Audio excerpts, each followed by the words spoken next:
ఇకపోతే ఈనాడు దినపత్రిక వార్తలను పరిశీలించినట్లయితే స్థానిక వార్తలను జూన్ తర్వాత నిరుపేదలకు ఇల్లు రాష్ట్ర ఐటీ పరిశ్రమల శాఖ మంత్రి శ్రీధర్ బాబు జూన్ 6 తర్వాత ఇల్లు లేని నిరుపేదలకు ఇల్లు ఇచ్చే కార్యాచరణ చేస్తామని రాష్ట్ర ఐటీ పరిశ్రమల శాఖ మంత్రి దుద్దిల శ్రీధర్ బాబు పేర్కొన్నారు.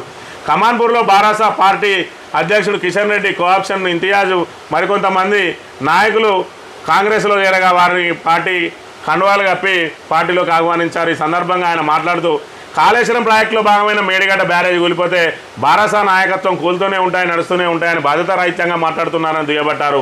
కమిషన్లు తీసుకొని నాణ్యత ప్రమాణాలు పాటించకపోవడంతో బ్యారేజీలు నాశరకంగా మారి కూలుతున్నాయని ఆరోపించారు. ముత్తారం మండలం ఓడేడు వంతెన గాలి దుమారానికే కూలిపోయిందన్నారు. దీనిపై విచారణ జరిపి కారకులపై క్రిమినల్ కేసులు పెట్టిస్తామని హెచ్చరించారు. ఇక్కడ ప్రధానంగా 2 అంశాలను గమనించాలి.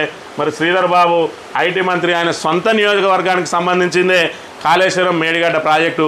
మేడిగడ్డ మీద వీళ్ళు ఏ విధంగా అబద్ధాలు ఆడుతూ ఉన్నారు, ఆ అబద్ధాలను ప్రజలను ఇంకా కూడా నమ్మియడానికి ఎక్కడికక్కడ మంత్రులు అయితేంది, ఎమ్మెల్యేలు అయితే ఆఖరి కాంగ్రెస్ కార్యకర్తలు కూడా మరి కాళేశ్వరం ప్రాజెక్టును బూచిగా చూపెట్టే ప్రయత్నం చేస్తూ ఉన్నారు.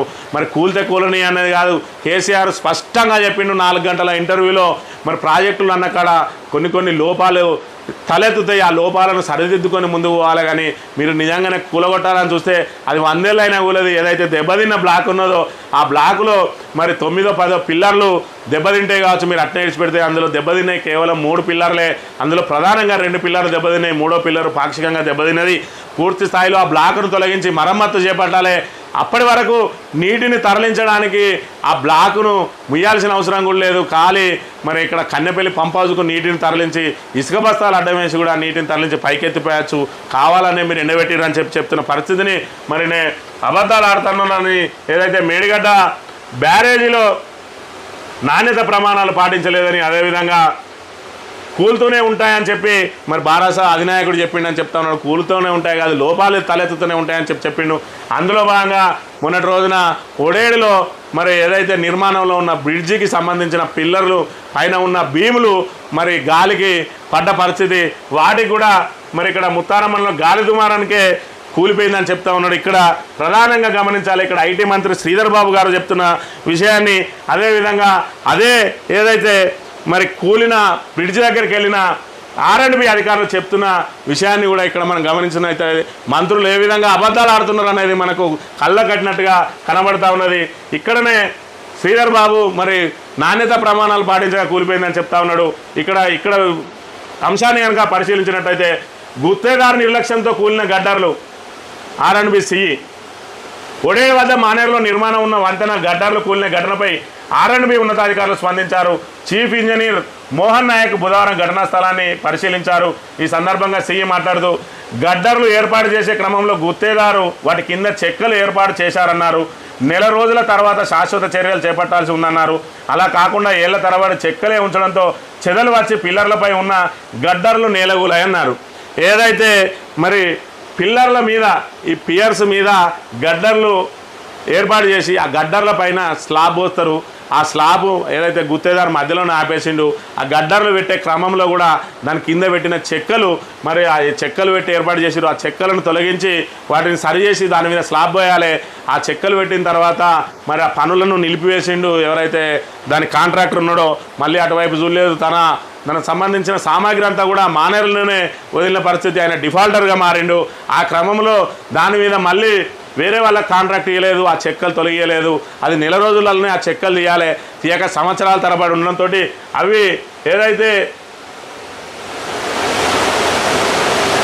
చెక్కలు చెదలు వచ్చి ఆ పిల్లర్ల మీద ఉన్న చెక్కలు చెదలు వచ్చి ఆ గడ్డర్లకు పిల్లర్లకు మధ్య ఉన్న చెదలు రావడంతో అది ఈ గాలివానకు అది పూర్తిగా పక్కకు జరిగి ఆ గడ్డర్లు అదుపు తప్పి కింద పడ్డ పరిస్థితిని, దానికి నిర్మాణ లోపమని గత ప్రభుత్వమే బాధ్యత అని ఇక్కడ శ్రీధర్ బాబు చెప్తున్న పరిస్థితిని మనం ఇక్కడ ఒకసారి అవగాహన చేసుకోవాలి.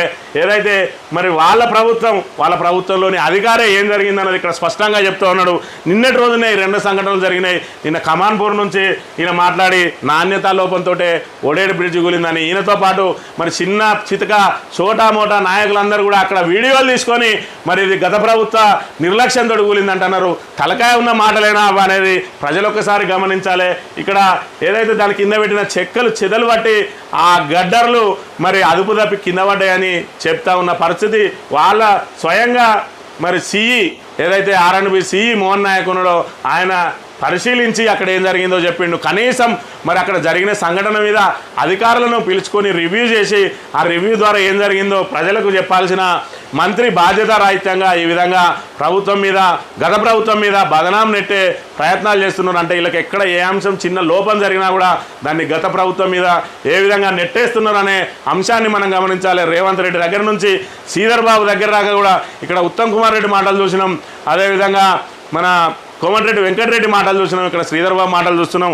ఎవరు చూడు అబద్ధాలతోటే పబ్బం గడిపే ప్రయత్నం చేస్తూ ఉన్నారు. కనీస రివ్యూ కూడా చేయకుండా తన సొంత నియోజకవర్గంలో ఉన్న బ్రిడ్జికి సంబంధించి ఆ గడ్డర్లు కూలిపోతే ఏం జరిగిందని అధికారులను కూడా అడగకుండా ఆయన ఏదైతే గత ప్రభుత్వ నిర్లక్ష్యం అని చెప్పిండు, అది నిర్లక్ష్యం కాదు, గుత్తేదారు నిర్లక్ష్యం, దాని కింద ఉన్న చెక్క చెదలు పట్టి పడిపోయిందని ఇక్కడ నేను స్పష్టంగా చెప్పిన పరిస్థితి మనం గమనించవచ్చు.